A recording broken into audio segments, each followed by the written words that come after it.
Hello. In this video, I will explain how to create and use a user component. For this, I go to the Resources screen and click on the New User Component menu under the New menu. Let's give our component a name here. Now, I will create a customer component. Then I select the customer component from here and open the design screen. As you can see, a screen like this opens. Let's add a card from the Components menu on the left side. Let's add a numeric input. Let's add an input. I added another input and arranged them to be side by side.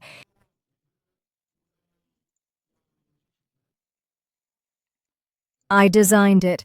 The title of the card should be Customer Info. Here should be our customer ID. Here should be the name field. And finally, the surname field. Let's clear this area.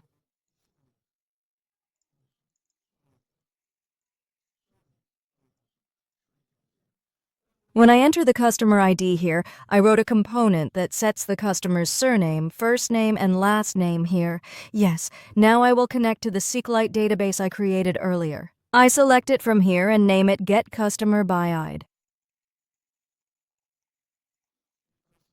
Yes, I will go to the customer table from here and say filter like this.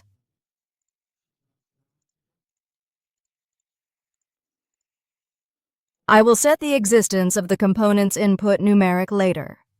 Finally, let it select the first item. As you can see, one item has arrived now because I selected the first value. Anyway, now I come to the input name field. I bind to this area, similarly for the surname.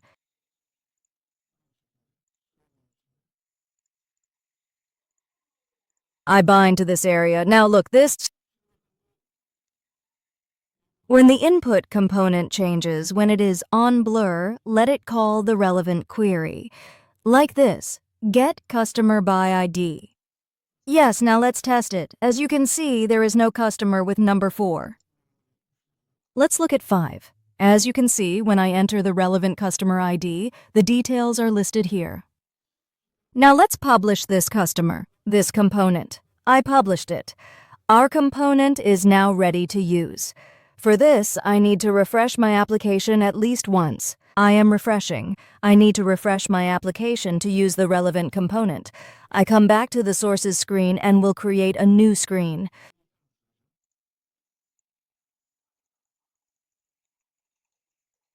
Yes, I created a new screen and opened the design screen from here.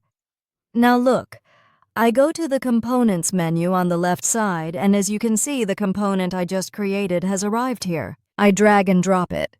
Look, the component I just created has arrived here. Let's even enter a value. As you can see, it is now working. Let's even publish this page. Let's add an action. Close action. Let it close the page. Yes, I say publish, and it is now ready to use. I am refreshing. As you can see, it has arrived here. Yes, that's it. That was it for this video. See you in the next video. Have a good day.